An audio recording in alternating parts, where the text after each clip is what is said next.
Okay, thank you so much for joining us to wind up the week. Mwsuze Mutya mujebale jena jimukakala bya olwaliro lero abiri musatu omwezi ogwokunana kugugo gutambudde polampola tugenda kugusibula. Ramadan Kareem to all the Muslim brothers and sisters abatambuza omwezi omutukuvu ogw'ekisiibo. Yes, happy birthday to you, Aaron Batulumayo Nsubuga. Birthday wishes coming out, from your friends and family. Birthday greetings going out to you, Batunga Rose, aka Awesome Presenter. We wish you the very best in life. Much love from your friends, Brian Ainebiona and Kagame Nicholas. Bagamba bakwagalanya. Also to you, Florita Tendo and Keshia Mutiaba, abatim Vivian Tendo, babagaliza birungi byerere. I think that's it for today. Yes, thank you for joining us. Guess who I have in a few seconds? Zefarida Mwsuze Mutya.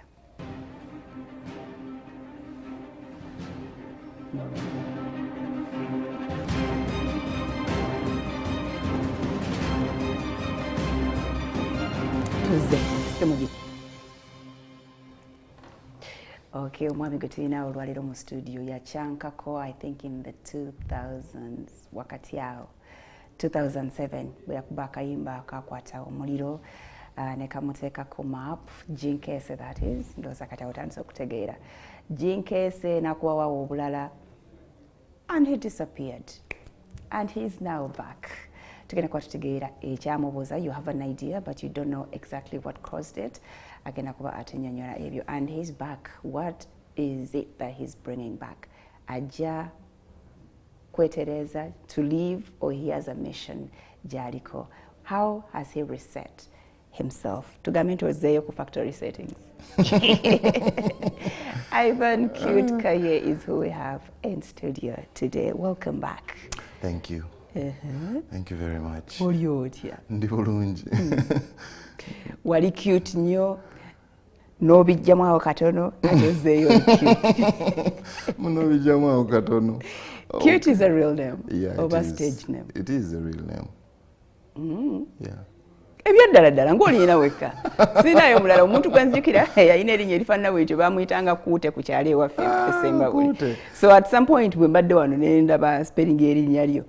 Nga naye olabika omusajja oli bali bamuyita Cute, ffe nga tumuyita Qute, ebyomukyalo nga obimanyi. Well, it's a possibility. It's a possibility, but nze it's my name. Okay, wasuze otya? Nasuze bulungi, wasuze otya nnyabo? Bulungi. Bakuzaala waffe? Banzaala Lugazi. Ng'olowoozayo bulowoozi. Oba bakuzaala wangi? Kati wadde olina okutusalawo ngambe eno ngambe. Banzaala Lugazi. Nzaalibwa Lugazi. Nazaalibwa Lugazi actually. Yes. Okay, Lugazi side ki? Koze eryo liba ssaza ki? Lugazi. Buikwe. Side eyo babeeramu ki? Mbyerabidde nange. No, it is. I think it is. Yeah, it Lugazi, is Buikwe district. Lugazi, Nakazadde. Okay. Nakazadde is the village. Okay, gyewakulira? Gyebanzalira. Nasomerayo Lugazi, nasomerayo I think mpaka mu P3. P3, yes. And then my parents never moved to moving to Mukono. Okay. So I changed the school and Mukono. I grew up in different places, not really one place. Yeah. Okay, bazadde bo obajjukira amanya. Engeri ekifo gye kibadde kikwerabidde kisooka okuba nga amanya ag'abazadde engeri gye bali ababiri bo bangiko. Oh, by the way, just so you probably will excuse me, I might tell you something. In 2000 and Luganda walwerabira Kaye. Ngontwala speed izoluzungu lontawanyi. Kasota nse by the way, you'll excuse me ninga ontagenda kumberera mwana. Munkumi biri na muenda. Munkumi biri munana nga gwako munkumi biri muenda I think. Nalimva ku National Theatre awo. Nga ngenda ku motoka, I was going to ngenda ku Anjeno actually then. Somebody na mvema mabega nankube ekintu ku mutwe. Yankube ekintu ku mutwe. Bana babbi. ab'obutayimbwa? I guess so. Wali mu parking ya National Theatre? Yes. Ng'oyingira mmotoka yo? Ngenda ku motoka. Omuntu n'akuba ekintu ku mutwe. So I woke up after 2 weeks. Huh? Yeah. I went into a coma. So you have... I almost died. Oh. Anyway, point. You have amnesia? No, listen, not really that. So anyway, when I woke up, I couldn't smell, I couldn't taste, I couldn't see. I couldn't really hear either. The doctor told me it would be a gradual healing process. I'll get those things back over time. I never got back the smell. I don't smell. Wow. Yeah, I don't. So... yeah, I know. God is good. No. So anyway... Do you know what it means not to smell the food you're eating? No, chenkola nfumba nze nefumbira. Kweli? Meanwhile. So anyway, that's what happens about you were talking about me forgetting the village in Enjaga went to. So at some point I couldn't remember very well.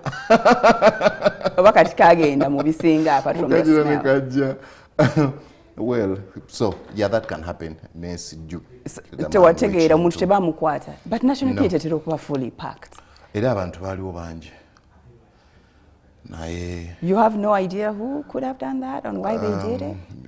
Yeah, I don't. Music, because what you want to it doesn't matter, I guess. You know, okay. I lived. Sorry about that. No, it's fine. So na manyaga badadi wagera bira. Manyaga badadi sobola gera bira. Daddy wange bamita Andrew Waswa Kaiser. Mami wange bamita Ruth Twino Mujisha. Okay. Oli Mwsuze Mutya. You know. Wow. Muchotalo omudugavu. Yes. Okay. Bambi. Oyina ba siblings? Yeah. We are 5. And I'm the first boy. I'm the third born and the first boy. Okay. 2 girls before me. Okay. And 2 boys after. Okay. Yes. Wasomerawo? Primary nasomera ku Lugazi community. That's why I told you nasoma mpaka MP3. Natandika okusoma I think kindergarten, nursery, Lugazi Community Primary School. It's a school in Lugazi. Then nengenda Mukono St. Kizito. That school also Richard Yali, St. Kizito Primary School. When I work St. Kizito, joining St. John's Mukono. Still primary? No, senior secondary school. now. Okay. St. Kizito Jena Malida, P7. Joining St. John's, S1 and S2. And Mukono Kings. I think Nensomayo maybe nga Tamsibiri. Nensomayo nga Tamsibiri. Nodukayo. Nga baby go. I don't know. I was very stubborn. You were stubborn. It's okay. I can see it all over your face. I was stubborn. So nengenda joining some other school. It was called Ambassador because nalinkomye mwakati wa mwaka. So joining a somewhere I saw kuntwala at the time. Nentwala nensoma. No malayo Tamsibiri. Samalayo biri. Samalayo biri na malako olevo. Na malayo mwaka ije natulira S4 actually. Oh, okay. Yeah, Ambassador. Okay. Awo nawo omuziki nga teguna yingira. Actually nga nyimba. I think Ambassador, yes. Autwalinga tujja mu town tuyimba ku karaoke. Then walingawo Amarula family. Those guys nga balina karaoke. I remember ku DV8. There was DV8. Sabrina's pub. I was Mr. Sabrina's. Mr. Zen. Nga go basinga kubakuba omuziki wange go basinga okulabika obulungi. Nze basinga okuyimba, nze nawangula okuyimba. Okay. Ngolo oyimba buki? Omayimenga? Kuyimba, you sing. As your own music? No, not your own music. You sing a copyright. A copyright. Actually, naimba Gotham City by R. Kelly. Okay. Yes. So I was nalinga nyimba, of course. Nga nyimba ne Mukono when I was still studying nga nyimba nga nga mutolokayo ne mujeno of course nga nyimba nga mami tabyagala nga tukayana nga nyimba. Actually I remember mami wange, because I used to love singing a lot, kati nga nze nemba ntambula mbeera nyimba yonna ofumbo oyimba mami ngamba mbeera nyimba oyera olujja kuyimba mami ngamba naye olinga omulalu tosobola kusirika n'otambula abantu otambula mu kuba omuyimba babeera baloza oli mulalu era kakati nze tugenda kuddamu kutambula nange. Okay, nga bwe tuba tulina gye tulaga naye namugamba ngenda kulekeraawo. I remember one time nemugamba ngenda kulekeraawo okuyimba nga ntambula. Of course I've stopped. Okay, tuba tutambula tugenda ku dduuka neerabira ne ntandika okuyimba. Nayimira nangamba sagambye kati yimira wano lindako nze kansooke ntambule ngende naawe ojja ebibyo. Era yagenda nange nentandika kujja byange ne tulekera okutambula wamu simply. So nalinga nyimba nga njagala nnyo okuyimba, nasigala nga nyimba older waawo wonna mulimu okuyimba okungi karaoke. I think ebiseera bizalinga karaoke, so yeah nalinga nyimba. Yeah kwe kwatandikirawo kuva wansi kwaya naye wagirimu obibyo tewatawana. True nalimu. I remember my first performance naimba Remember Me by Lucky Dube. Nalindoza mu nalinga P5 nga mwina concert twaina bajita batya gye tukola ku ssomero ng'omwaka guweddeko speech day twaina speak day, so name performing Remember Me. It was very nice. I remember that day abantu banfuwa sente ne bandeetera ekisero, twali ku Colin Hotel ne bandeetera ekisero ne bakiteekawo ku stage nekijjula nekibimba sente tekyabimba naye gwe nkyobamanya kyajjula naye kyenzijukira ennyo okwolwo olunaku ekiseera ekyo nakiraba P5 nakirabako ekiseera ekyo era nakiraba nga kijjudde nga nyimba nkiraba naye saamanya gye kyagenda. Oba mama we yaliwo n'abagamba mumpe ekiseera ky'omwana wange n'ataŋŋamba nakwawula mami ayinza oba abasomesa kwaya master yagamba za kwaya yonna. Uncle Jimmy. Anyway, yeah, so I used tewazibuuzaako? I think I was either very excited or ng'omwana omuto tewabifaako tewakiraba mugasa. Nakirozaako nga maze kukula ne ngamba by the way kati singa ndi bijodolo singa bampa sente zange kati ndi mugagga. Okay, so okujja wano ogambe wali deviate wali Mr. Sabrina's.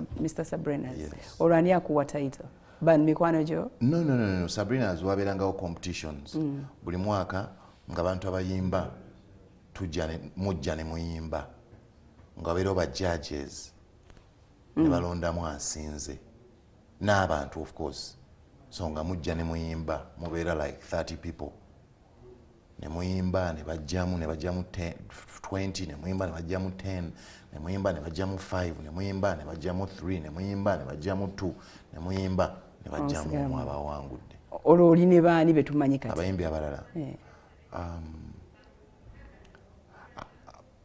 Jamal gwe nasangako gwe najjako he was the one before me. You were the final two? No. Oh, yali he was Mr. before I was. Okay, bakolanga buli mwaka? I think Juliana yaliko naye Miss Sabrina's. Abayimbi kanzijukire baani abalala abaalimu. Actually I remember that competition ne Unique yawangula Mr. Hip hop. I think he was a rapper, so I don't know what happened, but he won as well because I remember that day to Afluma Fembi. Otherwise abayimbi ba vocalists baani sibajjukira. Okay, sibajjukira nga kijirako kwajirako record label manya record deal ya album emu ku Bava Studio. It was owned by Mr. Hope Mukasa. So he had a studio, Bava Studio, record deal, and then bampa cash money bampa emitwalo 5 500. That is around 2005. 2005, yes. Okay. How do you know though? Ndi mugezi.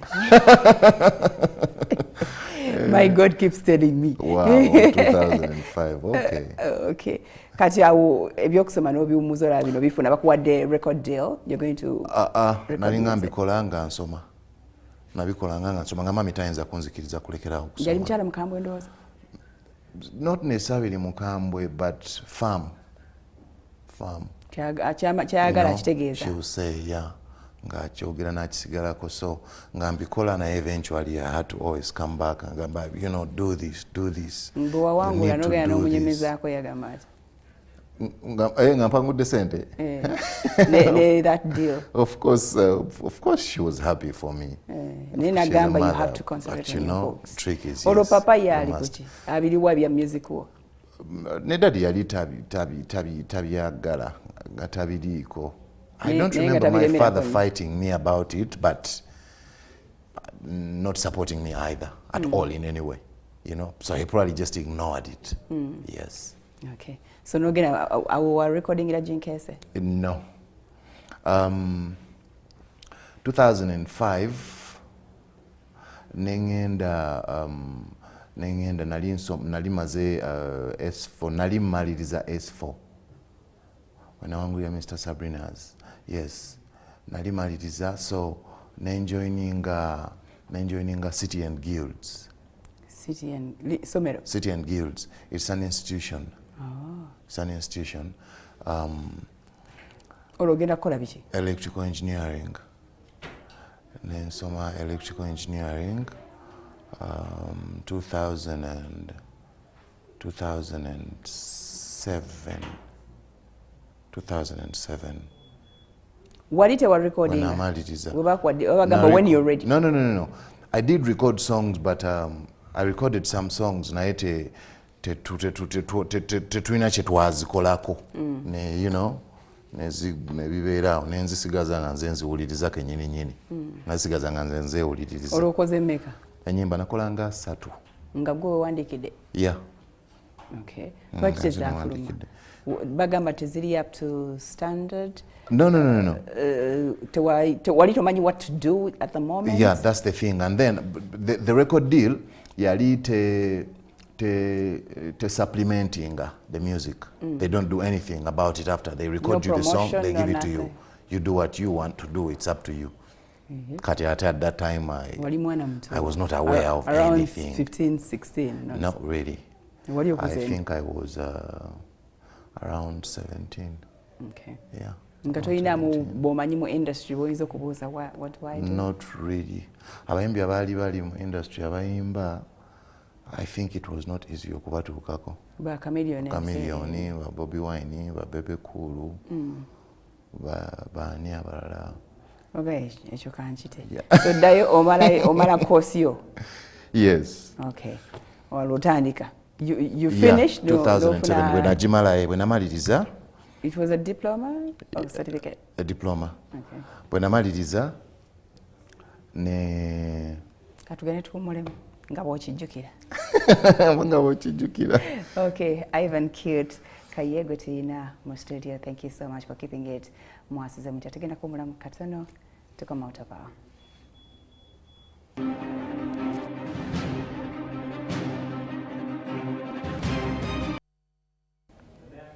Okay, thank you so much. Tukyagenda maaso n'emboozi ya Qute Kaye.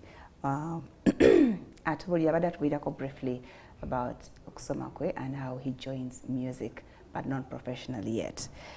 Yes, Qute, omala okusoma otandikirawa? Yes. Byewasoma wali oyagala obikola? Not really. Kati wali osoma byaki? Nalina okusoma. Mama yagamba soma mwana wange. Nalina okusoma, yes. Okay. Nalina okusoma. So bwe maliriza nenkola Jinkese, the song. Yes. Along the way, you know, I do not know how we are skipping it or something. Otherwise, there is a song before that. There is a song I did with the Hip Hop All Stars. It was called Mother Africa. There is another song that I did before that, you know, was there playing. It was called Better Tomorrow. Ngaluloweka. Yes. Okay. But then. Ezo wazikolo kyasoma. Yes. Okay. Olwani yakuyambako okumanya nti when kubajjukira ziri wazitereka because you didn't know how to maneuver what to do about it. Kati wanani yakuyambako?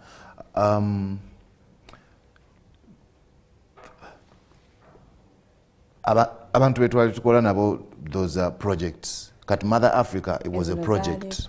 It was a project by, I think it was GTZ. GTZ was one of the major sponsors.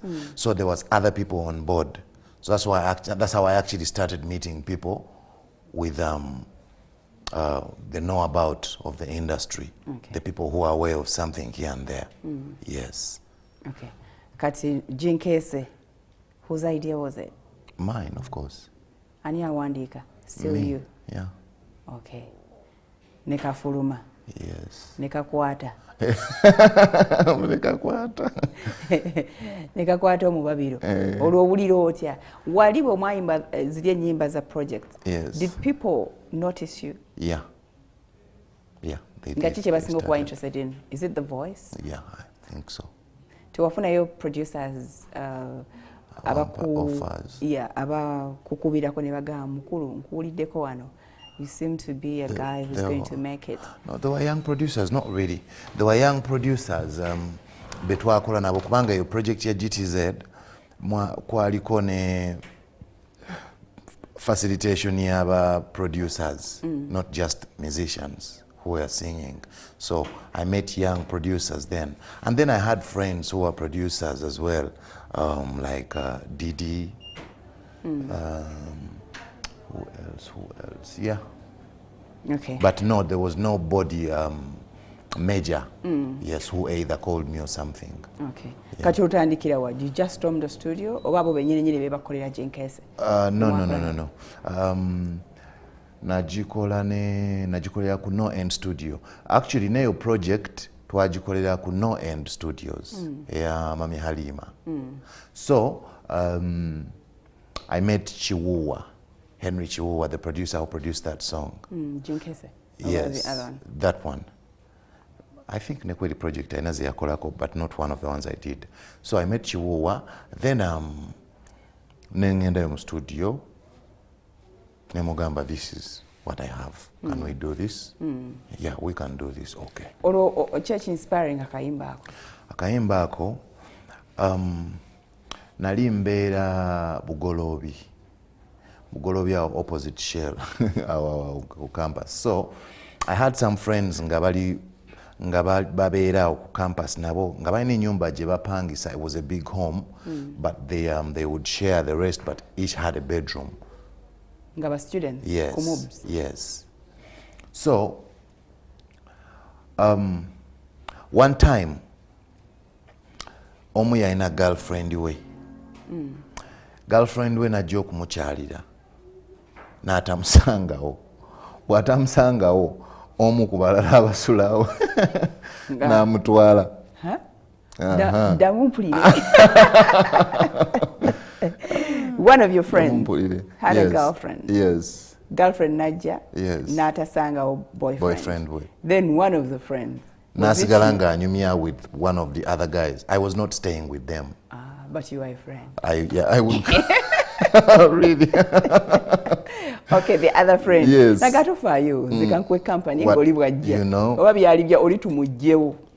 Sinza kulimba. Yategeera ati amugeze ne girlfriend. Oli okutegeera. Somebody else. Yeah. Actually oli ono yamugamba omuntu simanyi oba yategeera. Simanyi oba yategeera oba teyategeera. This was my observation. Twali fe we tuli awo mu ddiiro nga tuli mu sitting room. We are talking, tunyumya emboozi, tukola biki, tukuba lwali practically. Kakati najja, bwe yajja boyfriend we taliiwo. Ono n'amuwa attention. Ne banyumya. Jjukira buli omu yalinako bedroom nga basharing a dining area, sitting room, yes, the rest, yes. So ne banyumya 2, 3, 4, 5, ne banyumya emboozi. Twagenda lawanga basituka basooba bayingira ekisenge kyoli. Temwamanya bye bakola? Of course, twamanya tutya. So, then I asked these guys, Fernande twetunule tewali yaddamu kunyega bwe basituka ne twetunula buli omu n'asirika n'emboozi ne tulindako baggweerayo buli omu n'atunula bagamba, what would you do singa omuyaaya akomawo kati? What would happen? So netutandika okunyumya buli omu n'ayogera this that. Kati we babyogera ne ngamba wow. Bwe naddayo waka ne nkwata gita ne ntandika okuwandiika. Yes. waliwo afuna dda gitaayo? Nalina gita okufiika okuva nga ndinga mu maybe S2. Yeah. Okay. So nenduwandiika oluyimba. Yeah. Nenduwandiika. Mukwano gwe yategeera? He got to know. I know kuba yamanya later. I never followed up the story okumanya. If I did, I don't remember. Okay. Naye bwe yalaba akayimbako awo mulwalirwali. Of course tayinza kumanya naawe nti gwe nabadde mpandiiseeko. Ate nali era siwandiise ku ye, nze nafuna kufunya idea yange out of noyongeramu ebirala. You know, nenkikola as an artist. Yes. Oluyimba I created. lwakuba bambi. Yeah, thank you. Nelukuwa moral. Did it make you any money? Yeah, of course. True, it did. It did. It did actually. A lot. you can say that. Yeah, it bought me my first car. You see. Lwakuba. Yeah. Your first car was a what? It was Karina. Karina ne yekibina ey'olugongo olwali lwewetaweta mu Katonda. Oba kana kabalaza akabaati. Yali Karina yali labika bulungi. I wish I had the picture. Yali Karina, it was a Karina Sport. I've not seen that car ever since. One you like abagitema amabaati. Abalina okubanga bagitema. Yes, it's been forever. Okay. Yeah. So kitegeeza femu yakukeera. Yeah, you can say that. Teyakukyankalanya fame at that time. You're young. Sente ozifunyeeko. Then music. Did you ever make a hit song? Singer Qute Kaye? No, not really. I don't think so. Was that coach out? Qute Kaye was not a single. It was an album. Okay. Eriko ennyimba meka? Yaliko enyimba 7. Naye Qute Kaye yasinga okuba? Yeah, it was the first single of the album. Okay. Kwaliko nyimba kyenda? Kwaliko Gwendoota. Alondojoke. Kwaliko Gye Twasookera with Priscilla. Kwaliko Osindisa Asitamye with Irene. Kwaliko Oneesamba. Kwaliko. Bano bonna is it Irene number? Yeah. Abo bonna obajja watu. Because usually bw'oba otandika, not so many people will trust you with collabos. They want to see oyinawo ki naawe, what are you bringing on board? Because nga nagambye nalinga nyimba karaoke nga mbeeramu nga mwendi mu kibuga. Because waliko ne Mr. You know, nga mwendi omwo, so I had met people and at no end, I think Irene Musanga could no end as well. She was recording from there. No musaba collabo oba ya kugamba guy does lyo njagala we can do something together. Actually, it is somebody who actually paid for that song. Somebody said, if I could hear these you guys singing together, it would be epic for me. Can I pay? How much? So you guys do a song together. Yes. Who wrote? Is it you who wrote? Irene, she wrote her part, I wrote mine.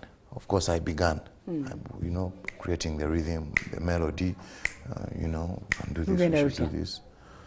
Situkozine nange, nze nakwegombye dda, agamaso g'omwola, ntwala gye bakuzaala. Kantwala gye bakuzaala kensinza okujja. Zonna wazikolera videos? Actually, no. Zonna ku album sazikolera videos. Nakolera kezimu. Qute Kaye, Gwendoota, kwaliko Nyumirwa obulamu, kwaliko Njagala omuwala. Ezo njogera zirina video, nazikolera videos. Njagala omuwala, Nyumirwa obulamu. Okwo kuwakoma kweyo album? No. Of course, I released singles after that. Singles like Kumutima, I think that was my last project. Elinyo, Ina, Fuba. Oh my God, so many songs. Yes. Okay. That was Olwasembayo Mutima. Kumutima, yes. Yes. Which year? 2000 what? 2000 and 16, 17. Yeah. And then you disappeared. Along the way, that's how, Ngankola, that project, that's how I slid into addiction. Okay. Yes. Addiction again, how did you even start? How did I start being addicted? No, how did you start taking drugs, abusing drugs? I'm abusing drugs. I can't believe they say abusing drugs. You know something funny about these drugs, eh? People say abusing drugs. I think now, from my experience, I think they should change that word because the drugs abuse you. These drugs, they abuse you so terribly. What is that word? Ntambala nkutambala. If you hadn't kutambalad, it wouldn't kutambala. By the way, and that is a very, very, very wrong perception. Yes.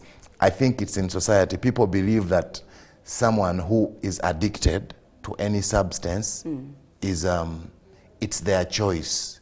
They're a nuisance. Who cares? I mean, why get addicted in the first place? Just like you have just said, why get addicted in the first place? Yes.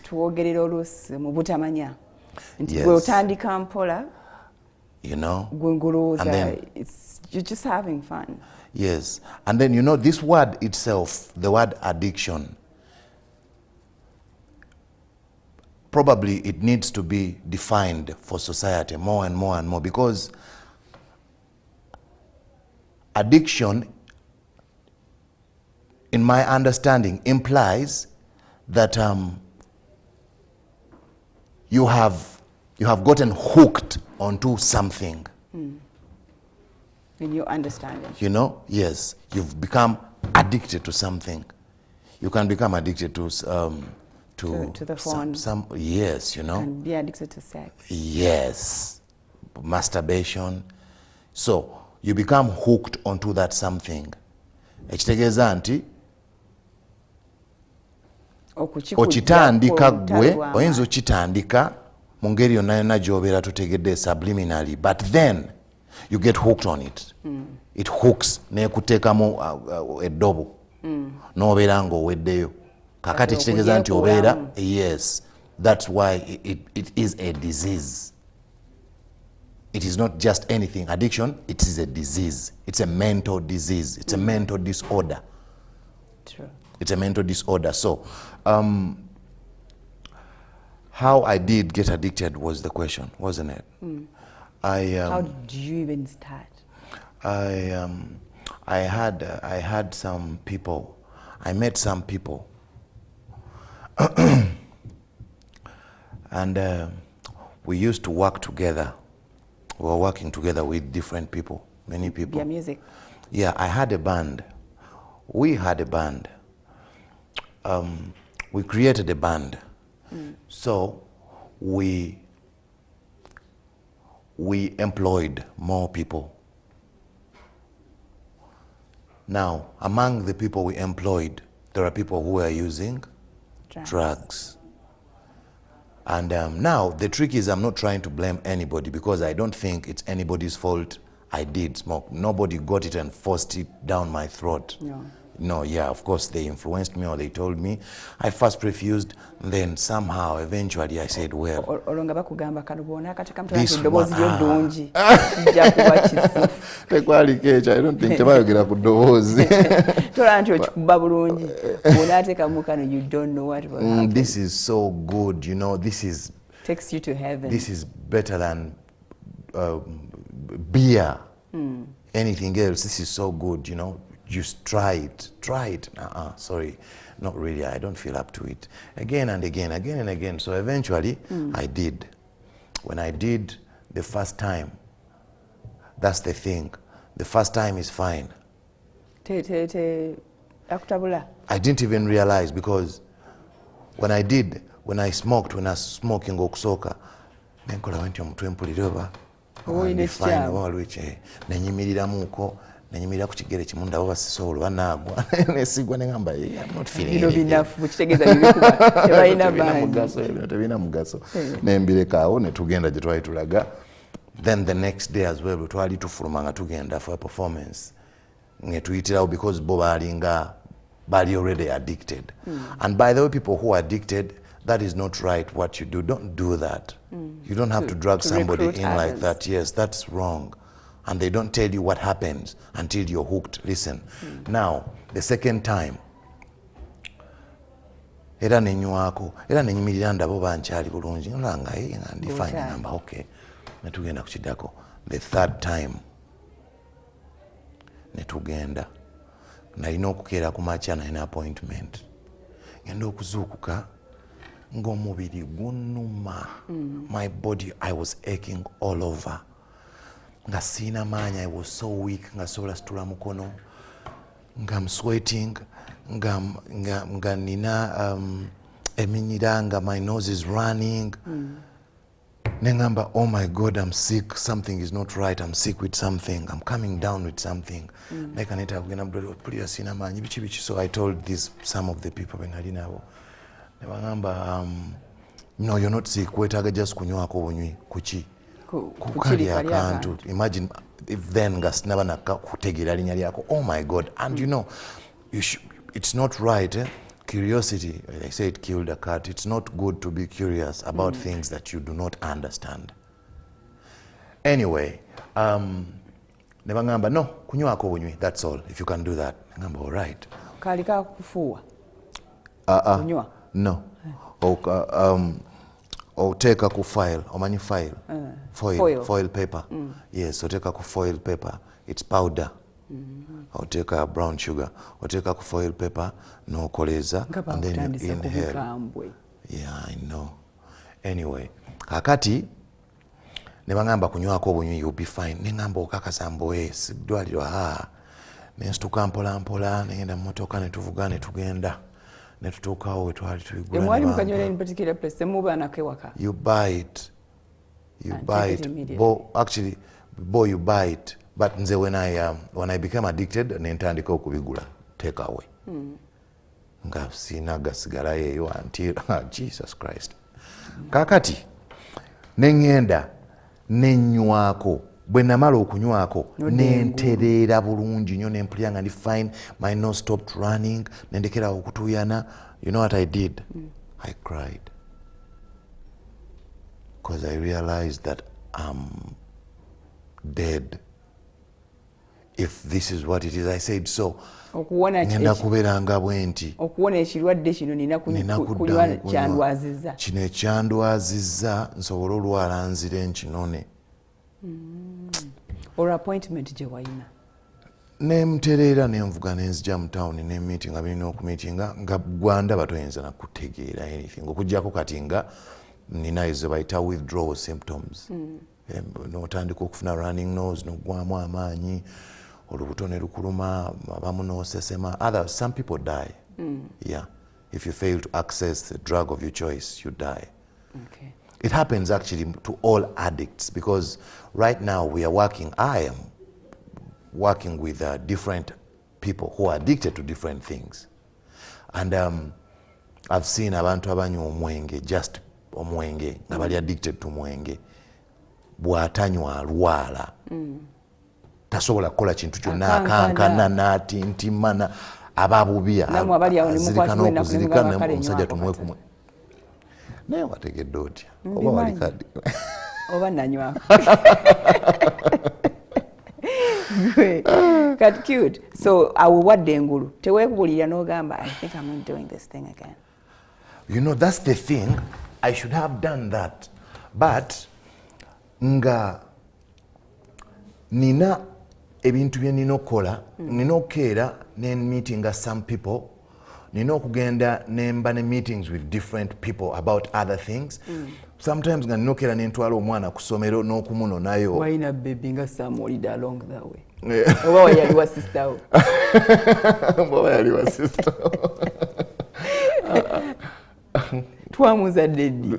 What is that following emyaka? Wantoloseeko ddi? Tunadde dda. Ogenda kunaga kifaananyi? Eky'omwana. Mbeera ndaga gwe wekaweka so sijja kulaga kambireke. Okay. Anyway, nga lumu kati anti ombuzaabuza. Okay, tubadde wali. Why did you stop when all this happened to you? Yes. So you had a lot to do? I had a lot of things to do. Yes. Nga nina ebintu ebyokukola bingi. Kakati nga sisobola kubeerawo nga ndi mulwadde. Nenkeera bwe wakeera. Wano wacha mukanogera nokola what you had to do for the day. Yes, it becomes the norm. Bwagenda okwebaka, you still couldn't wake up. The next day, it was the same thing. Okay. That's how it. That's what I was trying to say. Because that was the third time. Yes. Narimanyi you first go on for years before this condition starts. No. Kale cute. Katugende tuwumule mukatono. Break ondageko ku baby. Okay, today Ivan Qute Kaye to Chagina Master program oli ku Mwsuze Mutya katudde mutuwumule mukatono nnyo. Tukomawo.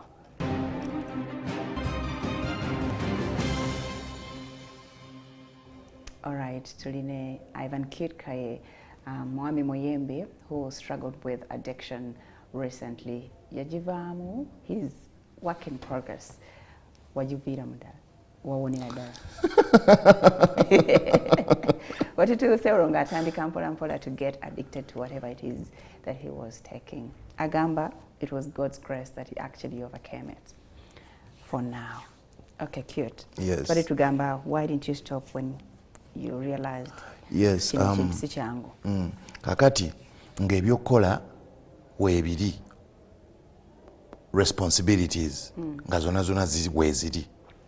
Kakati nga bwenkeera ku makya nga mpulira bwentyo nali simanyi about rehab. Can you believe that? I cannot believe how ignorant I was about everything. Anyway, nga bwenkeera ku makya sisobola kusooka kugumiikiriza nsooke ngende mu ddwaliro kati nga nategedde buno si bulwadde tewali agenda kunzijanja basiri mulwadde wa musujja something kiri eri. Yes, and I was actually terrified. I was very, very scared. Ngamba, oh my God. Do you have, apart from these guys you were working with about introducing, did you have any friend you ever told this about? No. You know, it was something you can't even tell somebody. And now, nga wengeza n'ekigambo omuntu ngenda kukiwulira mawulire the next day, and then what? Kati nga nina kufa kisirisiri. Kimugunyo ya. Nga nina kufa mu kimugunyo. So, nga sina bwe nsobola keera neme kunywa nga ate sina nga nina okutandika okulunaku. So, nembeera nga it's practically a day starter. Nga bwe wanywedde breakfast kati ng'efuuse breakfast okeera ku makya n'onywa n'otereera. Otandise okuleeta ewaka. Before. Still same thing anyway eventually, but nga bwenkeerera nga nvuga n'engenda n'ensooka n'empita we bagitunda nemala okugifuna n'enjinywa mu motoka n'entandika okukola ebirala. Ojjukirayo gye bagitunda? Of course. Ng'abantu babeerayo bangi, including fellow celebrities? No. Okay. I didn't see any. Okay, I know. You were alone. Yeah. Even if they were there, you wouldn't say. That they were not there, though. Okay. They were not there. So we went on. Yes, nechigenda nga chifuka part of me, lifestyle practically. Yes, and you know, it eats you slowly. Mpola.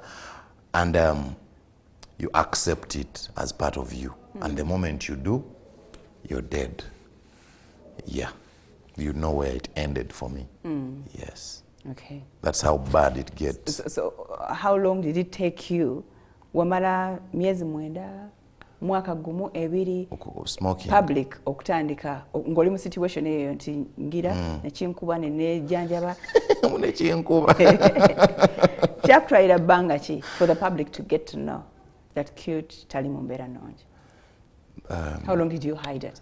Maybe a year. Yeah. Do you remember any mistakes you did along the way? Yeah, many, of course. Many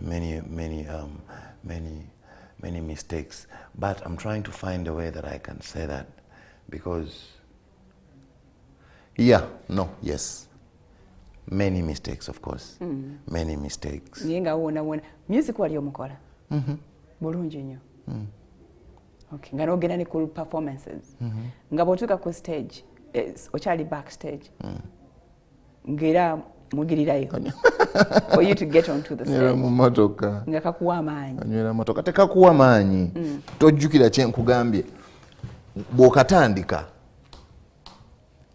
ka introducing obulwadde mu mubiri gwo. Kati ng'ateke kabuwonye obwo bulwadde.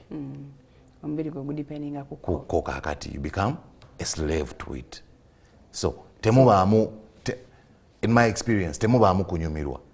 Ko kenyini kakuwa obulwadde kati bwonywa ng'obadde otandise okankana oli omubiri gukuluma olubuto olukuluma omutwe gukuluma n'okanywa n'oteera ng'ogamba bala mbadde nfa mpulira bulungi naye ng'ekikuwuliza obulungi bulijjo wali owulira bulungi nga tonnaba bbinywa naye kaakati ko kakulwaza ne kakuwuliza bulungi.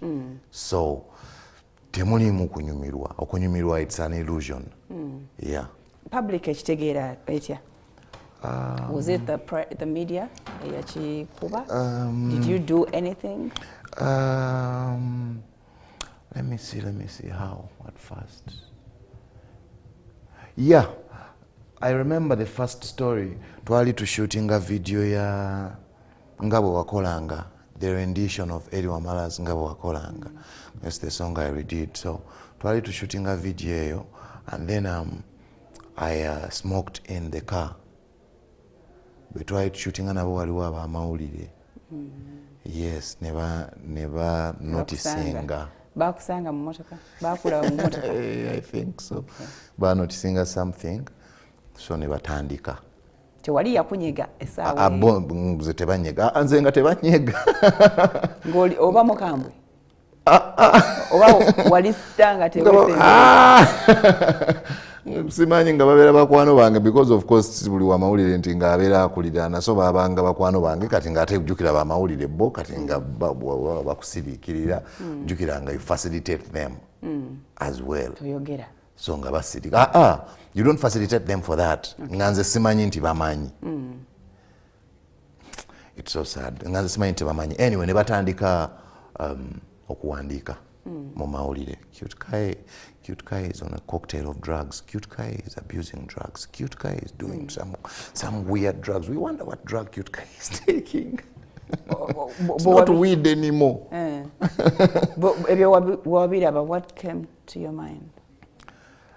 I think at that point I was sick enough not to care, not to know what to do anymore, but I told you accept it as part of you now. Finally. Oh, baba wandike. Ate kati ngenda bakolera ki? Yes. And the other thing that these drugs, when you're addicted to something, what it does is it attacks your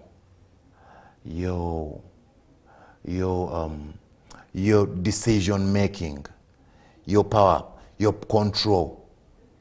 It attacks your control where you make decisions in your head. Awo werumba ne control noberanga ekisooka ekikulu mu mutwe gwo is that drug. And in my experience, the reason why obeera olabanga it's that drug, because of the fear of the symptoms of withdrawal. Ng'olowoozamu ebigenda okutuukako singa omubiri eggwamu erimu.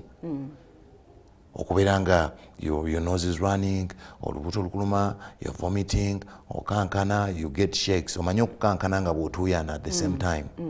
Nobeera nga empewo ekufuuwa onnyogoga naye ng'otuuya n'entuuyo nnyingi. Omugongo gukuluma, omubiri, you get sick. So kakati buli lw'okiroozaako to go through, buli lw'inakiroozangako to go through that pain, and then mpaka ddi nga ogamba kakati okay, maybe I should bear with the pain, but for how long? Tewasomasomako? Not yet. Mr. Google? No, not really. Okay. Not yet. You had I a manager? did eventually. Yeah. Ng'akimanyiko? Teyagamba cute. Yeah, ngamba si kyekyo. That is not right. Lwakuba naye kasita oba nga okyasobola okukola ky'olina okukola, we get paid. nze kati nkukolera ekigwegwe sigenda kuba amigo nti oli mwana muto you know nakuleka nantunuulira so yimba music notuka ku concert on time lwakuba that's the thing kyatuuka nekitandika okuaffectinga performances nga bakuwa gigs notalabikako you know. So when it came out mu media, did anybody ever contact you, a sister for example, brother, mother? Mama my mom, she always did. Naye yabirabira ku mawulire. Yes. Ate yandibirabidde. Of course. Oh my God. She didn't come to visit? I broke her heart so bad. Eh? She didn't come to visit? She did. She did, time and time again. Yes. And she said, you need help. Let's do something about this. This is not right. And this is not you. I mean, when did you start doing these things? What happened? Anyway, she sent me to rehab for the first time. Who did it? Yes, for the first time. And then I spent there 3 months. I came out and relapsed. Back Sibula? Yes. Over what Dukai?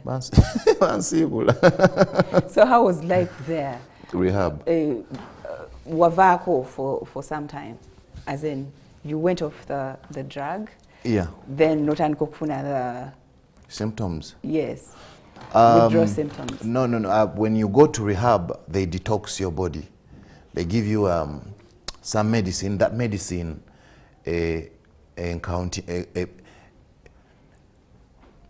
countering the symptoms. Nezibera nga ziri very minimal. Nezitaba za manyi ziba, you know. The major part should be ez'omu mutwe maybe. The cravings ezisigala mutwe gwo. Otherwise toyitamu symptoms nga ziri. Yes. Okay. Naye ng'okusitula okutwala mu rehab. Yes. Was it a lutalo? No. Or you didn't put up any? It never was a lutalo. Because you know. Nali of course nze nga njagala. I needed some help. But you know the trick is there was nobody. Even these colleagues of yours. At some point.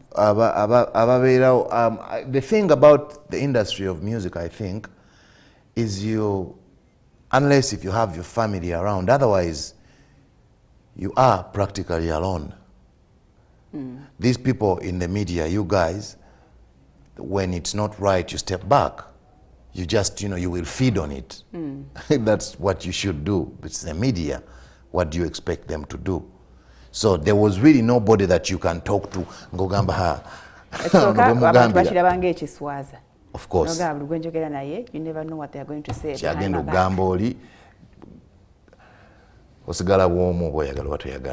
Yes. Sadly for other for addicts as well. I said baby Yeah. Okay. Techamu affecting? Chamu affecting, of course, so much. Wali naye as a single dad, oba ne mami we yaliwo. Biwangu, yeah. Okotuka mu rehab. Yes. Kyakutwalira bbanga gwanvu okustabilizing? No, 3 months I was very fine. I had regained everything. Ndowooza n'okuba ebirayiro agannyabo bwenfuluma I will never ever. Yeah, and then I got out. I think after still 3 months or 4 months. Biki bye wakola for you to keep yourself safe away from the drugs and the people that would influence you to do that? Yeah, ng'ovudde mu rehab. That was the trick. I moved from where I used to live. I moved further away. Oluddayo we mukone wa mami. Wandizeyo wa mami n'akumonitoringa nga baby. Manager we yakukima n'akutwala ku stage n'akuvuga n'akuzza. My mom was not in Uganda. She is not in Uganda. Ate onani yakutwala mu rehab? Nga wali nnyonyi najja n'antwala. Olaba okuzaala bwe kuli okujagala. Jagana kwennyini. Nalinnya najja n'antwala. Soba wafuluma teyaliwo. Naddayo. Singa yakutwala n'obeera naye eyo yonna gye yali abeera. I never believed in going abroad, running away. She always told me, so single solo kujja n'owummulamu ku holiday abamawulire babeera bakustressing bakuwandikako bino bagamba biri they are stressing you jangu wummulemu for maybe 3 months otule butuuzi olye onywe obeeraawo olyoka oddeyo kale okole ebintu ebyo ebyokuyimba ebisitaani ebyo nemugamba holiday from what ngende ku holiday nga from what somebody goes to a holiday when they are working, they are succeeding at whatever they are doing, not when things is not making sense to me anyway. So when you were in rehab, you were no longer singing. Ngane gigs tebachakuwa. The first time I told you we had a band. So already twali booked in different places. So of course. Okay. So wagenda no komao, how did you manage to prevent the temptation? That's where the trigger was. That's where the trigger was, because when I came out of rehab, I think that's the mistake that people who are addicted, people who are sick, that's the mistake that they make, that we make. We want to resume our life. We want to take it back. What it was before you were engaged. Yes. We want to take it back. We want to do it again. We want to correct the mistakes. You want to prove to people that I'm still standing. You know, I can do this. I have to do this. This is what I'm going to do. So I made that mistake too. And that mistake just led me slowly but surely back.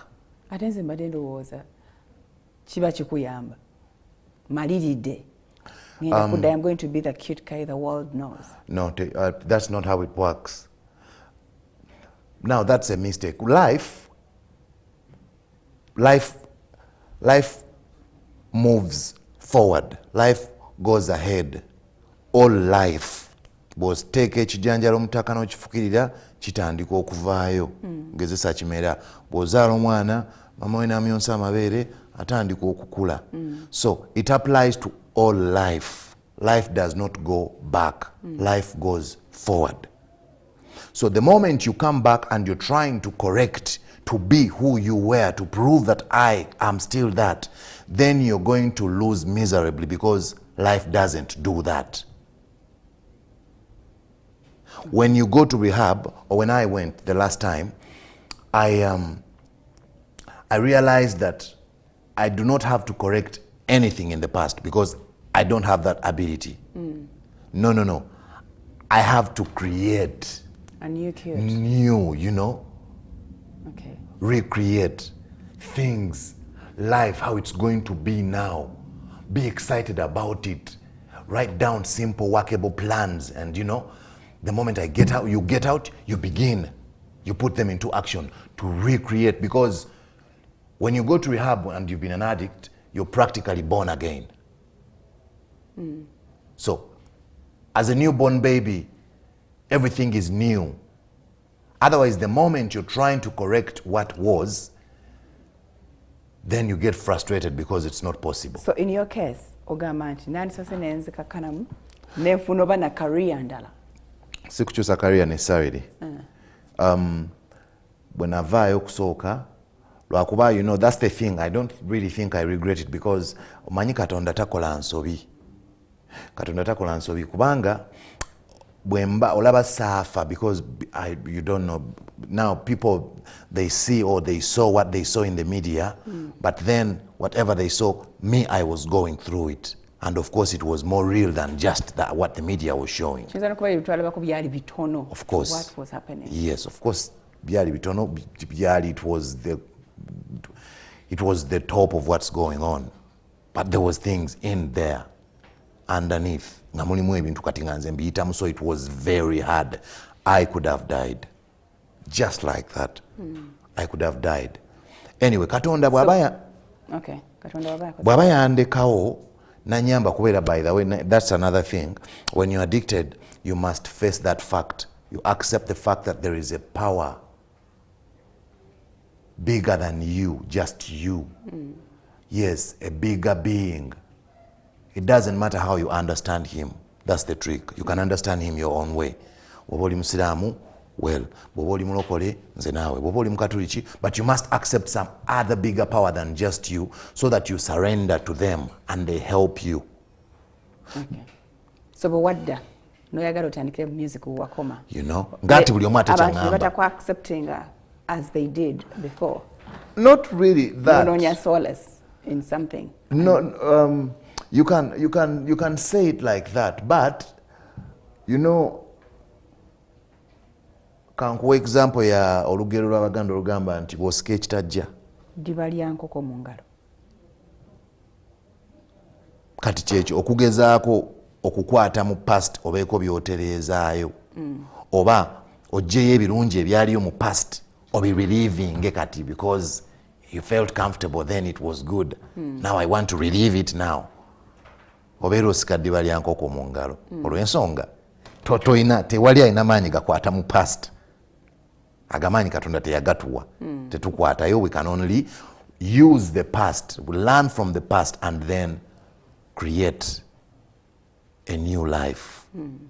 So kakati abantu bonna abaali around me nga bagamba Qute katulina kola bwe tulaba kati banga kubanga abantu bagenda gamba nti ate kati yakusane drugs ate kyono nyene image yokuba kati omanyi tugenda kola ono n'ateesa kino ne banjira ebigambo n'embeera wakati waabyo kati nengamba bunkeeredde what's going on. Ne confusing practically as well. Bali mikwano gyo oba it is still the same people bali wabadduka, right? Of course. Kati bano osanze mikwano mipya oba abakadde balimu like you know. Okay. Because you meet almost the same people in the industry. Basigalamu abamu bakuliramu mpola naye babeeramu ebali beebo. So kati nga suggesting what they think should happen, what they think you should do. And then nange nengezaako of course to, you know, okucorrecting ebyayita. And then it was frustrating because it was not possible. Because it was not possible.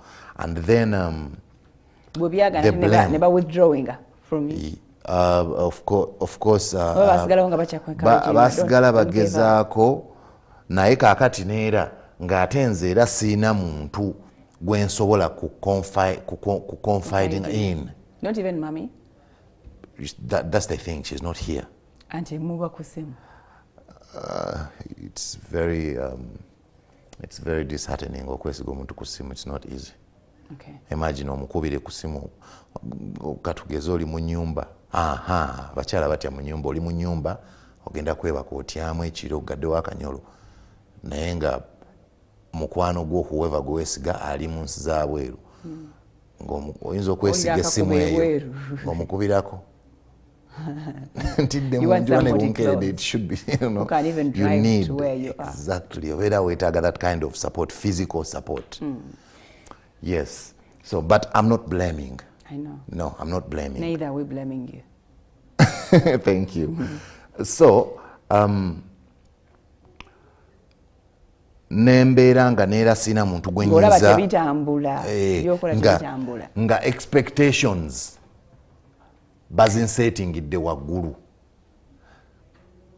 nga naye olumala ozisetinga bonna nga bantunuulira balinde result.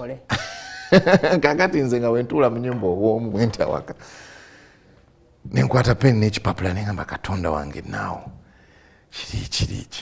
kiri oh my God. And then I start regretting. I shouldn't have done this. Why did I even do that? Because if I had not done that and that in the first place, things were straight. Nga ajiyo tokyagina?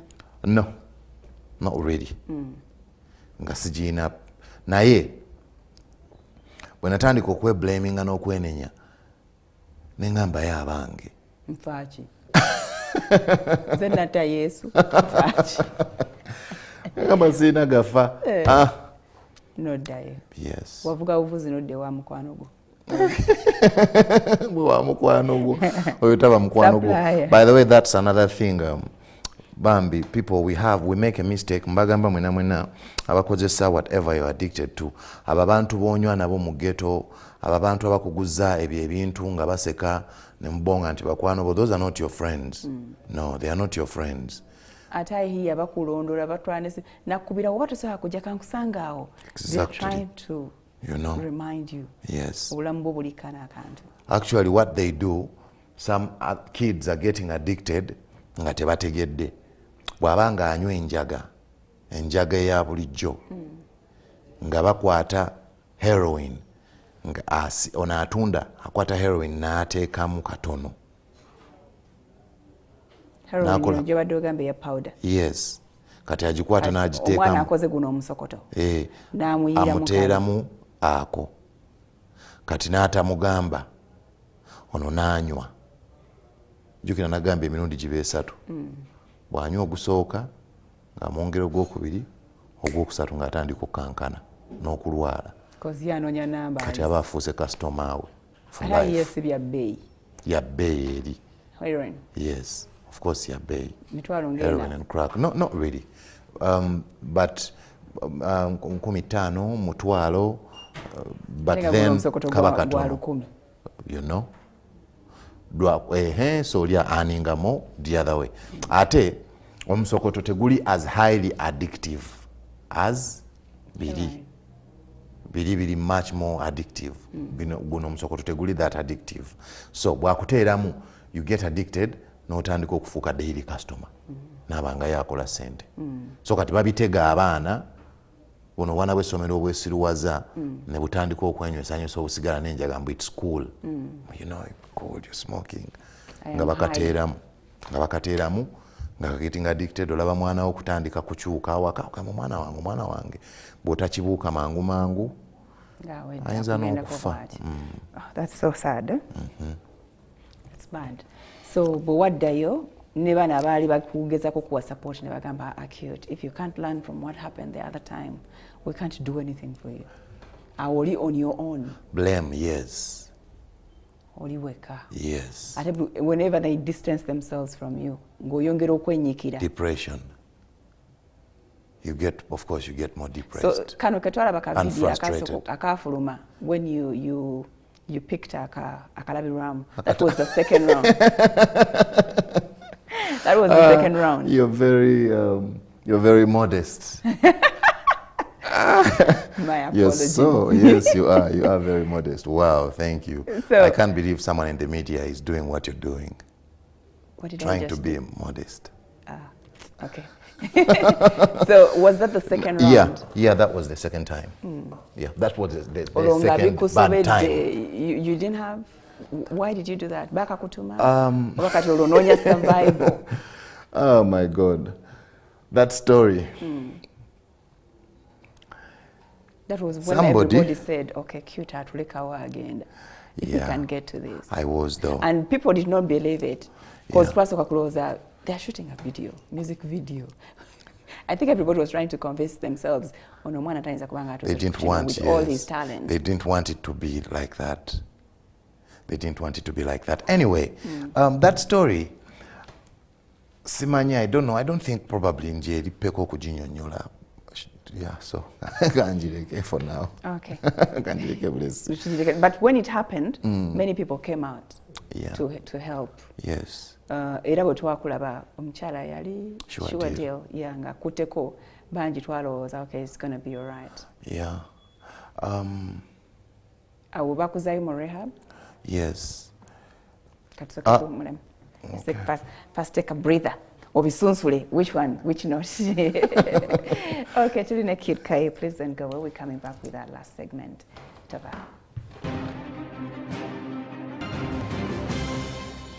Thank you. All right, to Chagina Maso, thank you so much for keeping it. Mwsuze Mutya Qute Kaye, Emboozi tutandikiriza gituuka ku ntandikwa y'enkomerero yayo ekyali mpanvu. Naye tugenda gitematema in the last 20 or so minutes ezibulayo. Yes. So bakukwatako ku mukono, everybody I think was advising today more rehab. Yeah. Oddayo. Same process. Was it the same rehab center or kulina bakushosa? Yeah, different one. Okay. It was not the same. Bakuzayo in the same whole process. Actually,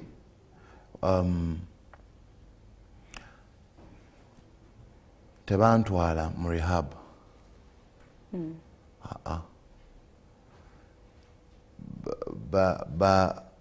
bakola because what they thought they should do for me ebirala naye tebantwala mu rehab bali tebasuubira nti neetaaga okukola ki okujjanjabibwa. They figured, you know, you're a big man, what's wrong with you? You see that's not right, so drop it. Drop it like it's hot, don't do it again. But I think he just wants to mess up their life. No, nobody can really want to mess up their life, hardly. So they just you don't have rent, you don't have money.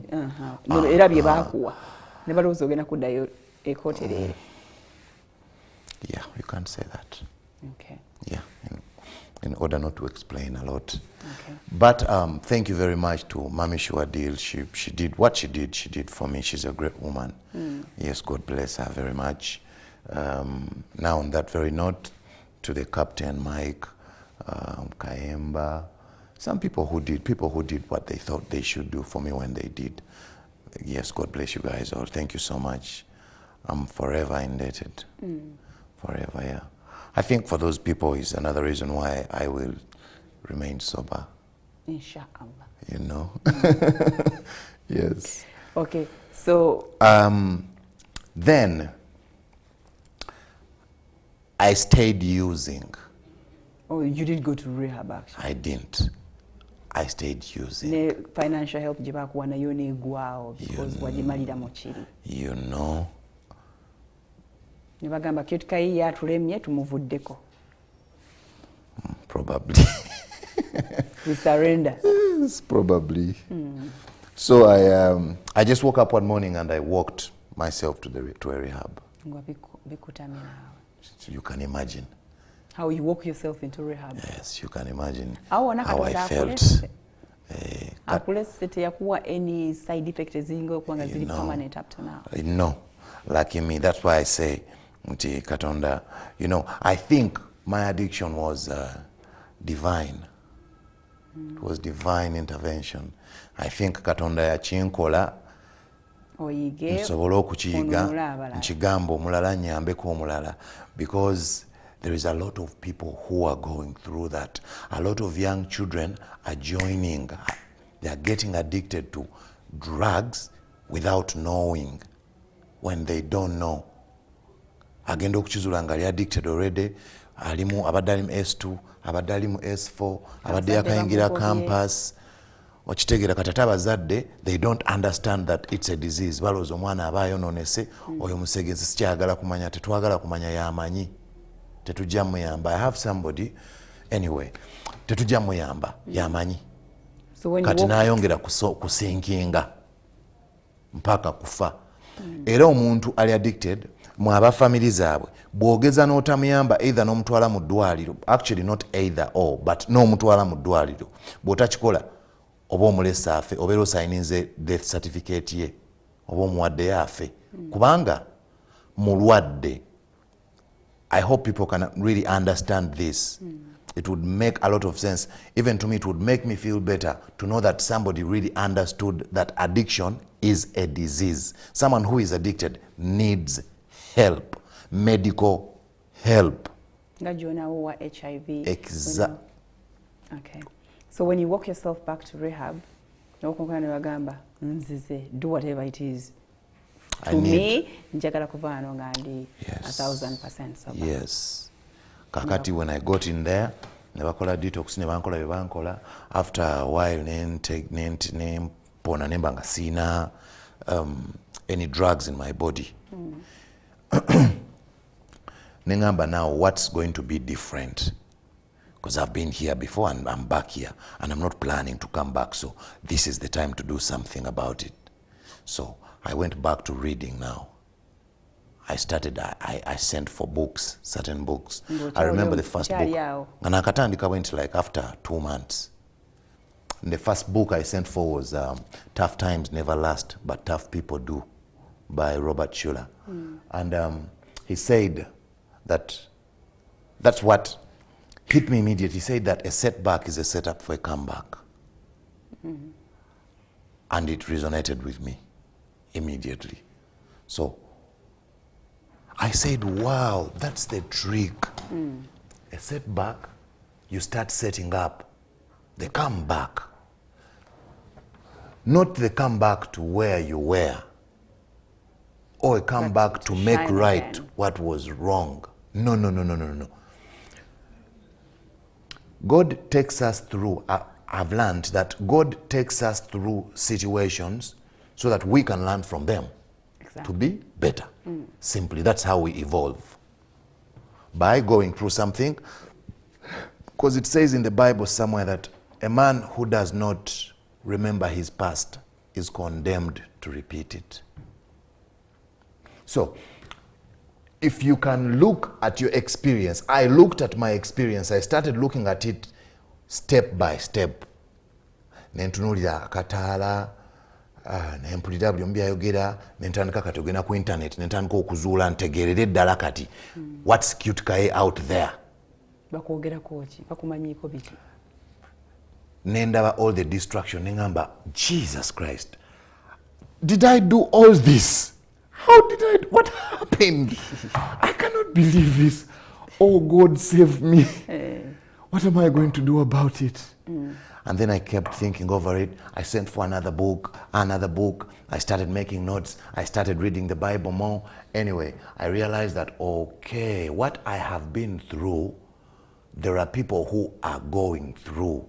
And those people are not Qute Kayes. And there are those who didn't survive it. There are those that have died. There are some people I saw dying in the ghetto. Nga badanywa na koleza nanyo manyi because it's expensive. Omuka baba mbagunywa nga ayagala gwonna guleme kufuluma gwonna gumugweremu. Omutima ne gwabika. Nazikirira awo ne bigwawo n'ogenda nga avaamu omusaayi mu nnyindo mu matu mu maaso ng'afudde. Kala nobody cares about them. Kyekyo kye nkugambye nti abo abantu booli nabo bonywa nabo, they're not your friends. Don't be fooled. They are just fellow drug addicts. Yes, awo batasobola kiraba olaba mmwe muliko. Because bobeera oli nabo. So nenkizuula nti gye bali bangi kiri kubakosa, bali kufa boononeka, abaana mu masomero, nendaba how it affected my family, my mother, my parents, my fans, people out there, everybody. I was like, wow. You know, when you're addicted, you think it's about you. You think it's your life, but it's much more than just that. Actually, the people who love you and care about you, they are more affected than you are. Because, you know, don't care. To you it doesn't matter. To them it still matters. They are not high, they're not addicted on anything. They see the world black and white the way it is. So every mistake you make, they're awestruck, they don't understand what's going on. Anyway, they are hurt much more than you are. Kakati, nengamba, oh, that pain, other people go through it. Well, what can I do? How can I use what I went through rather than it going against me till the day I die? Because of course it had that plan too. So, nengamba, well, God gave me another chance, certainly. That's for sure, by the way. God gave me another chance. So, with a friend of mine, a brother of mine, we started an organization called Another Chance. I remember when I got that idea in my head when I was in rehab, I got the paper, I had a diary, I have a diary. I think I even have it in the car. Probably lucky you, I might show you because mulimune dates. Because I planned to be here at some point. This guy Jali fine, he can soberly sit on a TV and talk. You know? So, netukola Another Chance Foundation. Another Chance Foundation. Because I got a second chance, I believe everybody out there, firstly, who is addicted to anything, deserves another chance. Another chance, of course, ultimately from God, but then from their relatives, from their family. In the whole community. Yes. First their family, because we're very most close. Because if they don't give them another chance, they are going to die. Simple. Because there is no other way. There is no way that someone who is addicted is going to reach one day and then out of the blue they heal. I was walking, you know, I was walking yesterday evening and my addiction went away. No. I feel cool, I feel good, I'm fine now. It's impossible. They must get medical attention. And they cannot give that to themselves. And sometimes it gets so bad that some of them don't even want to go for medical attention. Naagana nga minatwala wampaka. Naye mulina okukikola ekyo, mulina okumwagala, mulina okumutegera. You don't have to judge them. You do not have to stigmatize them. Don't blame the blame game because it does not help. Forgive them for whatever they did wrong because they are sick. They are sick. You must forgive them and now help them. Give them a second chance. So, another chance, that's what we are doing. We sensitize. We go to schools, like somebody said. We go to So you started this more of the rehab? Yes. 9 months. Okay. Why did it take longer this time? Because I wanted to first get ready. Maybe I just had to know. When I was young. Yeah, when I was young. I grew up in a born-again family. Okay. Yeah, my family, they are all pastors and, you know. So actually I think I was the first prodigal son in my family to do what I did. But the prodigal son is back home. Okay, so omaze ebbanga nga wakavaayo? It's been so long. Navayo maze, I think I've been out for like, say it's coming to a year. Yeah. Yeah. It's not too long. Yeah, it's coming to a year. But you know, because addiction is a reoccurring disease, you can relapse. It can happen anytime. Of course, it won't happen, not to me. Not this time. I love the determination. Yeah, not this time. The confidence. So, yes, but it can happen so again. So, for close to 2 years, yes. You haven't smoked. Yeah, yeah. Of course, if you put the time in rehab. But the major way to heal from addiction, first after they treat you, they detox your body, and then they counsel you, they talk to you, is staying busy. And I don't mind. It's a devil's workshop. Yes. Now, a former addict, they must remain actively very busy. Because once they are, there is no time to, you know, to think about other things. And then you need, the only thing you must do actually daily is work on your mind. Because when you're addicted, you get new bad thinking habits. Because those habits are the ones that lead you to. So how have you been keeping yourself busy? The books, reading? Of course I read too. I read. I love reading. I read a lot. But I work, yeah. I do that and then I do other things. I've been doing a lot of other things and, you know, raising my children too. How many do you have now? How is pretty? Yali fine? I don't know. I cannot really answer that question. So you don't know where she is? You haven't heard from her for a long time? I see, that's the thing. I cannot answer that. Okay. Sadly. No, so, yes. Now, Another Chance Foundation, I was saying, we go to schools, we sensitize, we tell young children, if you've not touched, don't touch, don't begin, it's death. And then we go to rehabs, we motivate and inspire those guys that are healing as well. We tell them, you know, it is possible, you're going to be fine. You can restructure your life. You have the chance now. What you're doing, that's the right thing. Just hang in there, do the time. You know, they used to say, anyway, yeah, do the time, you'll be okay. Yes. Is it talking to the children a lot or dealing with the people who sell these things to the children?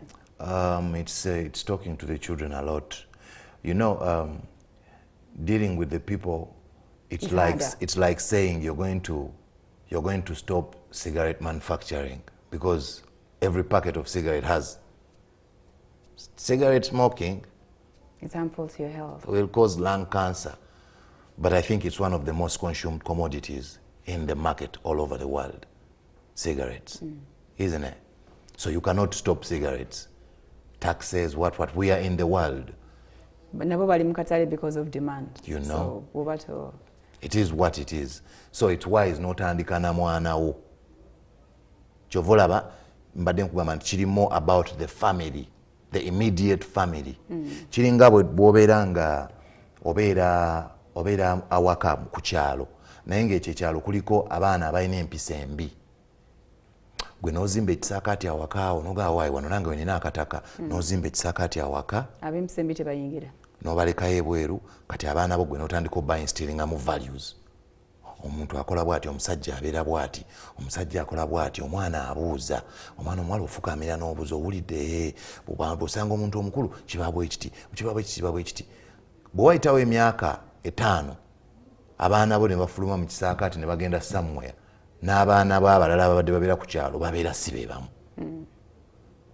So kati singa osobola okuyamba omwana wo n'akitegeera n'aba nga tagenda kukozesa biragalalagala oveno so tajja kuba addicted kubanga omuwa obudde n'oyogera naye ne kaya afunye chance ayogeddeko naye bwe kiba kisobose. N'omwana omulala banaagenda okusisinkana mu society nga bali aware kati oli abitunda ajja kutandika okuddiba n'ebintu bye yamanyi. Ave mu business. Kiri gyali okugwira ddala ayavuwale oba okuyiya business etambula. You know, gye bali obuli emmere oba alime lumonde or something. So I think kiri about kugamba mwana wo, kugamba muntu we. We just have to make the people, because actually people didn't know these drugs exist in society. I didn't know before I used them. People didn't know they're in society. Now they need to know. The kids need to know. Such that webakamuleetera tabeeranga bwe nali akagezese nga bakamuleetera agambira olaba nnono eyo heroin ogismokinga emirundi 3 obeera oli addicted twala eri akavuyoko ng'ali aware of it. Okitegeera. So ate addiction ye root cause ya violence mu society. Olw'ensonga omuntu ali addicted mwangu okukozesa kubanga yaba yeetaaga akasente to feed the addiction. So osobola n'omugamba atte omuntu n'amutema nga Cynthia amuteeka oba kinga tamumanyi namumanya n'amutema n'omuwa emitwalo 2 sina 10 n'agenda n'anywa atereere n'enkya n'attayo omulala abatagenda bamalawo. So anzire ziweddewo you know kasitala afuna amulagayo omulala w'okutta nze naawe. So singa kino kitandika okukyuka ne crime rate of course ejja kendeera akavuyo katandika okendera. So it's a very, very important thing. We need to do it. People need to know that the drugs are there. And then they need to understand addiction for what it is. A disease. That someone who is addicted is a sick person who needs help. Not condemnation. Okay. So that's what we do with Another Chance right now. It's what we've been doing. We talk to people, we counsel people, we help people, and then of course we do other things in the foundation. But I think I cannot explain everything right now. What? It can be, yes? Other things like what? Other things like helping the less privileged, the needy. Like recently, we are helping somebody. There is a girl, she was in P7. Emotoka nemutomera. Yali atudde ku lubalaza ebbali emotoka nejja nemutomera. Bwe mutomera neddamu nemulinnyako simply ne bamusalako amagulu gombi. Bwe bamusalako amagulu gombi mami we nga talina ssente. Omukyalo yali atunda nnyaanya. Kati omwana bamusazeeko amagulu. Alina n'abaana abalala taata we nti gyali naye ali ku bibye tayagala kumanya. N'abasajja bakola ekyo, that's not right. Mulekerawo okudduka ku bakazi nga balina abaana. So n'amulekawo omukyala n'aba nga ali stuck. Omwana mulwadde bali bubi tebalina kintu kyonna. So Another Chance we stepped in, netugenda netubuyamba netubakolera betulina okubakolera netubagulirayo ku shopping. Omukyala netumuwa ku sente okumuyambako nyumba babanja renti. We are trying to do that. Then omwana balina omugyamu ekyuma mu mukono nagwo gwali gumenyese practically ne bamusibamu ebyuma balina obijjamu netufuna sente zigenda okubimugjamu. Asoma yatula P7. Twagala omuyambako okumugulira akagaali akamasanyalaze kasobola otuula n'avuga bw'ati buvuzi. Twagala okubayamba singa tusobola mami we are trying to do that mpola mpola. Mami we twagala okumuyamba probably tubagulire twandiba bwe kiba kisoboka nakyo of course nakyo tukisuubira. Twandiyagadde omukolera edduuka erya wholesale actually million nga 5 oba bwe kityo tumuteremu edduuka kubanga aba asobola okumanaginga obulamu bwe n'ayamba n'abaana balina abaana abalala basatu. So anyway, you know, that's the thing, tukola ebintu ebirala bwe bityo. There are other people. Yes, thank you very much. Glad that you're using your situation and experience to reach out to others. Thank you, thank you. So about what we knew you for, yes, music. Yes. Did you drop it? How can I drop what I am? I told you I was singing since Pith. Of course. Of course, I'm in studio, I'm recording, but that's not something I should talk about right now. My manager will talk about that. Okay. Yeah, somebody is working on that way in studio. We are recording very, very, very, oh my God, beautiful music. Full Mana album yes, again? Yes. Okay. Very, very beautiful music. Anytime soon. Okay. Yes. It brings me to the final question. Is fame a problem? No. Could it be the reason you were in that situation? No, it's a blessing. I think it's a blessing. Okay. Because if it wasn't fame, nothing would have happened. You think this could have happened to you even when, if you had taken a different direction? I don't think it would have happened to me, but I would have lived a miserable life. I wouldn't have lived a full life. How? Like, I wouldn't have been happy. But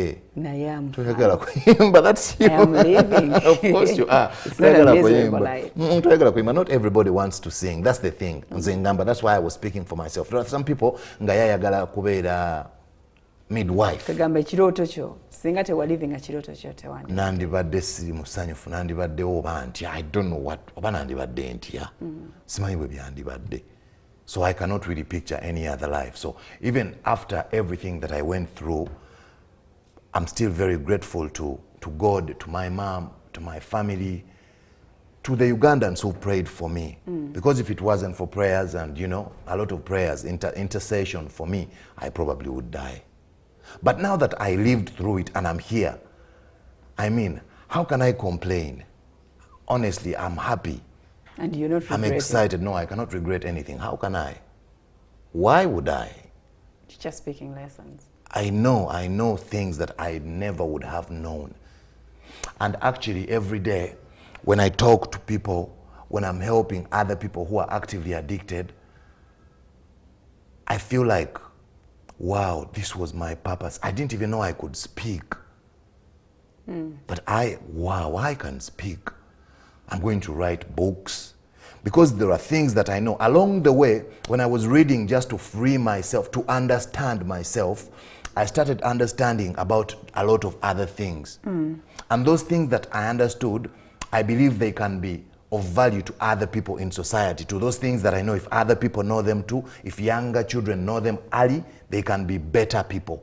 Much, much more better people. They can succeed more. They can enjoy life much more fully. I mean, like the realization that you must believe in God. You must surrender to Him. There is a song, olwabalokole lugamba nti, what a friend we have in Jesus. All our sins are brief to bear. What a privilege to carry everything to God in prayer. Hallelujah. Oh, what peace we often forfeit. What a needless pain we bear. All because we do not carry everything to God in prayer. Now, if we can understand that God is our Father and He loves us to the point that He will give us anything that we want, if we give it to Him in prayer and relax. We stop being stressed, because we are normally stressed about things that we haven't got yet, things that we are wanting, things that we admire from other people, things, you know, nobera ngoli mess, an emotional mess. Yes. Kati nobera nga oli mu bbanga, nobera nga oluguddemu. So singa okitegeera n'ofukamifukamisi n'omugamba nti omanyi taata wange nti mwaka guno njagala akamotoka neyanziza. ate n'otatuula kali n'ogenda ku mirimu gyo kati n'ofuuka bize ekyo n'okireka olyawo ng'akamotoka akaleese of course. Wow. So are we seeing you giving us gospel music? As well, of course, definitely. Kasabu Kanyama? Yeah. Okay. Definitely. Because I think I have a lot to say. You should bring me back.